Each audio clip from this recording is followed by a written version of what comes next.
ये दुनिया वाले हैं, ज्यादा लफड़े टंटे में नहीं पड़ते हैं, ज्यादा चक्करों में नहीं पड़ते हैं। तो क्या करें, कैसे समझाओ? ने कहा आप कह रहे हो देवी भागवत में देवी की पूजा करो, पद्म पुराण में नारायण की पूजा करो, स्कंद पुराण शिव पुराण में कह रहे हैं भोले बाबा की पूजन करो। अलग अलग देवी देवताओं की पूजन करने से फायदा क्या? ये लोग भ्रमित हो जाते हैं। तो कोई ऐसे प्रेम शास्त्र की रचना करो। तो उन्होंने कहा क्या करूं, मैं बूढ़ा हो गया हूं। कि बाबा बूढ़ा मन होता है, बूढ़ा शरीर, बूढ़ा शरीर होता है, बूढ़ा मन नहीं होता है। इसलिए मन को जागृत रखो। मैं आपको एक कथा सुनाता हूं। मैं दासी पुत्र था, मेरी माँ संतों के ग्रस्तों के आश्रम में जाकर के सेवा करती थी, मेरा घर का संचालन होता था।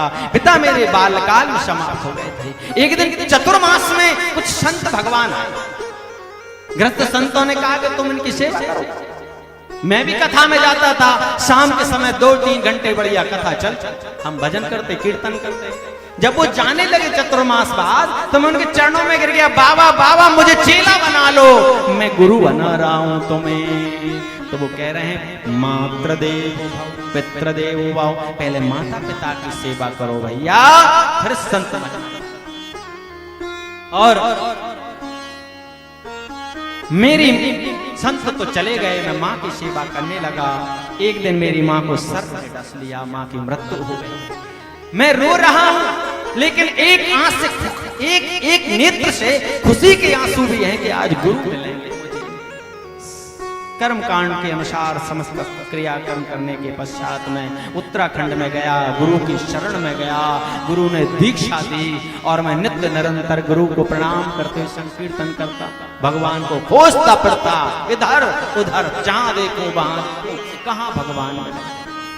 एक दिन मैं प्रसन्नता के साथ संकीर्तन कर रहा था, नाच रहा था। उसी समय आकाश में मुझे श्री राधे की, श्री बिहारी जी की छवि दिखी।